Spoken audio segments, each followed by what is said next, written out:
के जो मुद्दे हैं वो बेसिकली जातिवाद के आसपास ही घूमते हैं, चाहे हम आरक्षण कहें, चाहे हम इंटरकास्ट मैरिज कहें या कुछ भी कहें। एक मेन चीज जो इस डिस्कशन से उभर कर आती है वो है शिक्षा, कि जितना हम अपनी शिक्षा पे ध्यान देंगे, जितना हम आने वाले समाज को शिक्षित करेंगे और एक सही सोच और एक सही सभ्य समाज का निर्माण करेंगे, तभी इन सारी समस्याओं से निकला जा सकेगा। मैम एक सवाल स्वप्निला जी आपसे कि, और गौरी मैम आपसे भी, वो ये कि आपने कहा कि समाज आधुनिक हो चुका है, हम आधुनिकता की बातें कर रहे हैं, हम इतने वेल एजुकेटेड हो चुके हैं कि अब हमारे लिए जातिवाद कहीं ना कहीं और काफी हद तक गौण हो चुका है। क्योंकि आप देखते हैं कि कॉलेज यूनिवर्सिटीज में जो बच्चे हैं वो साथ बैठ के टिफिन में खाना खा रहे हैं, शेयर कर रहे हैं, कोई चक्कर नहीं है कि हाँ ये जूठा है पीठा है, कोई नहीं, किसी को किसी की कास्ट से कोई फर्क नहीं पड़ता, एक ही लंच बॉक्स में 10 जने तक खा रहे हैं।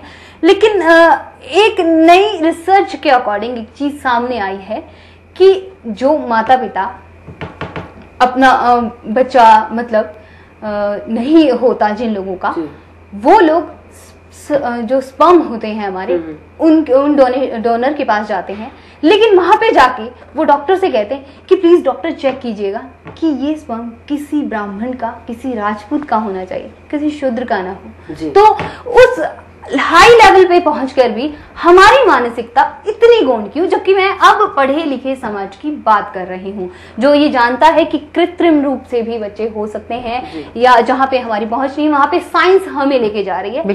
तो वहां पे पढ़े लिखे समाज की क्या सोच?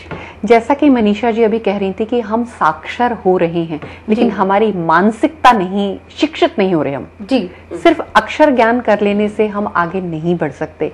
अगर हमें आगे बढ़ना है तो हमें अलग अलग, हम कहते हैं कि जैसे गंगा नदी है, यमुना नदी है, बृहस्पति, ये जो ब्रह्मपुत्र है, अगर सब नदियों का पानी आप एक जगह लाकर इकट्ठा कर दें तो जब उसमें आपको फर्क नहीं पता चलेगा तो तब जाके हम कह सकते हैं कि हाँ अब हम साक्षर हुए। इस तरह की कोई शिक्षा की योजना हमारे देश में होनी चाहिए कि हमें कास्ट वाइज हमें इस तरह से डिस्क्रिमिनेट न करना पड़े जी। तो फिर हमारी सोच क्योंकि ऐसी हो जाएगी, तब हम जाकर नहीं पूछेंगे। अगर बच्चे अडॉप्ट करने चाहते हैं तब भी हम नहीं पूछेंगे कि जी किस कास्ट का है या किस स्तर से ये बिलोंग करता है। हम अक्सर जाते हैं, देखते हैं, एडॉप्शन के लिए भी जाते हैं, तो जी कोई जो बच्चा दिखाई देता है बहुत सुंदर, बहुत खूबसूरत सा हेल्दी बच्चा दिखता है, तो उसे हम एडॉप्ट करने की कोशिश करते हैं। हम सोचते हैं कि जो थोड़ा सा नीरी सा दिखाई देता है या कहीं अभद्र सा हो, हाँ शारीरिक रूप से बहुत ज्यादा स्मार्ट या उस तरह से दिखाई देता है, तो हम उसे एडॉप्ट करने की कोशिश नहीं करते। तो हमें जो एडॉप्ट करनी है वो है हमारी मानसिकता को चेंज करने के लिए शिक्षा को एडॉप्ट करना है, वो ज्यादा जरूरी। क्योंकि जिस तरह से इस कपल ने शादी की,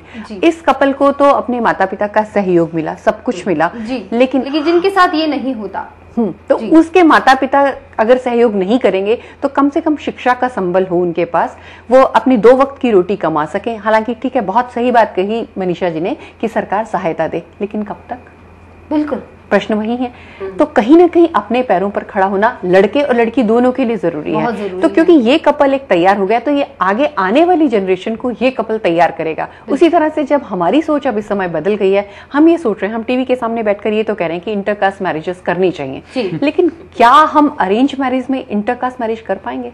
बिल्कुल। और देखिए हमारे आस पड़ोस में हम देखते हैं कि लोग इंटर कंट्री मैरिजेस कर रहे हैं। हमारे देश की इतनी बड़ी नेता हैं, इंटर कंट्री मैरिज का बहुत बड़ा एग्जांपल है, मुझे नाम लेने की जरूरत नहीं पड़ेगी, सारी दुनिया जानती है, सब जानते हैं। तो ऐसी कोई बात नहीं है। अगर जब इंटर कंट्री मैरिजेस हम कर सकते हैं, इंटर कम्युनिटी मैरिज कर सकते हैं, तो इंटर कास्ट मैरिजेस में हमें परेशानी क्या है? बिल्कुल ये सवाल है, और ये सवाल है आप सभी दर्शकों से कि अब जब सब चीजें इतनी साफ हैं, अब जब शिक्षा आपके घर घर में है, अब जब आप लोग शिक्षित हो चुके हैं, सबल हो चुके हैं, और जो जीवन स्तर है हम सबका वो बढ़ चुका है, तो फिर इतनी गौण मानसिकता क्यों?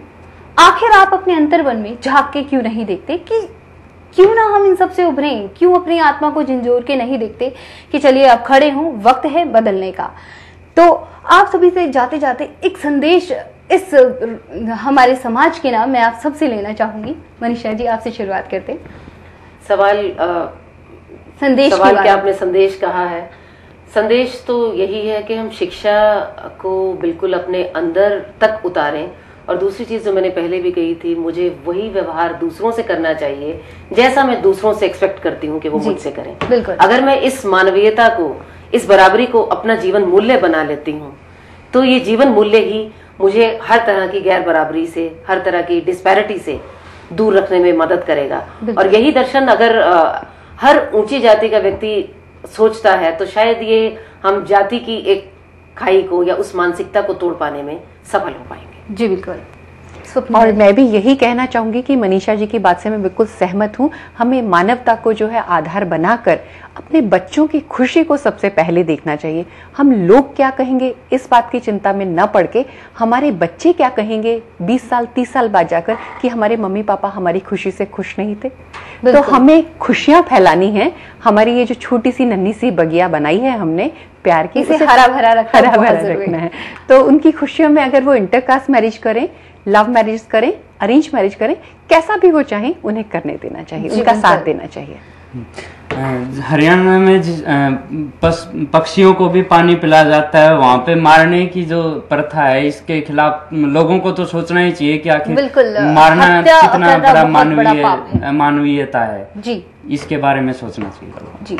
सुनीता जी, आप तो निर्माण करने जाएंगी एक जनरेशन का, तो आप क्या संदेश देना चाहेंगे? मैं तो सभी माओ को ये कहना चाहूंगी कि माँ सिर्फ एक इंसान को पैदा करती है, वो किसी जाति को, पाति को, धर्म को, वो कभी किसी को ऐसे पैदा नहीं करती। इंसान एक इंसान को पैदा करता है और इंसान को, हर किसी को एक इंसानियत की नजर से देखना चाहिए। और मैं ये भी कहना चाहूंगी कि मुझे अपने माँ बाप में वो खुदा, वो मालिक सब उन्हीं में नजर आता है जिन्होंने मेरा हर मौके पर साथ दिया। बिल्कुल। तो देखा दर्शकों, आपने कितनी सही विचार रखे जाते जाते सुनीता जी ने। इन्होंने कहा कि माँ सिर्फ एक बच्चे को जन्म देती है, और ये भी बहुत बड़ा सत्य है। सच, माँ सिर्फ बच्चे को जन्म देती है, किसी जाति को नहीं, किसी संस्कार को नहीं, और वो खुद संस्कारों का निर्माण करती है। हम जैसा अपने बच्चे को सिखाएंगे वो ठीक वैसा ही समझेंगे। और एक सच ये भी है कि परिवर्तन प्राकृतिक का नियम है, और हमें परिवर्तन करना होगा अपनी संकीर्ण विचारधारा में, ताकि एक सभ्य मानव समाज का निर्माण हो सके। इन्हीं शब्दों के साथ मैं अपनी वाणी को देती हूँ विराम, और स्टूडियो में आए आप सभी लोगों का मैं तहे दिल से धन्यवाद करती हूँ। और अपने दर्शकों को कहना चाहूंगी कि अगले हफ्ते फिर हम आपके साथ होंगे एक नए विषय को लेके इशू टुनाइट में। तब तक के लिए दीजिए इजाजत। नमस्कार।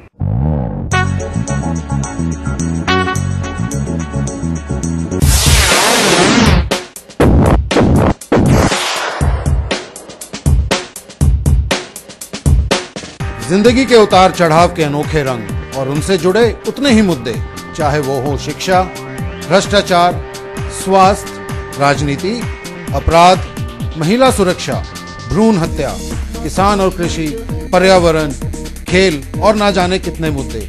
इन सभी और अनेकों मुद्दों पर हम करेंगे परिचर्चा SVN न्यूज के खास कार्यक्रम इशू टुनाइट में। Issue tonight at 9 on Saturdays and Sundays, only on SVN news.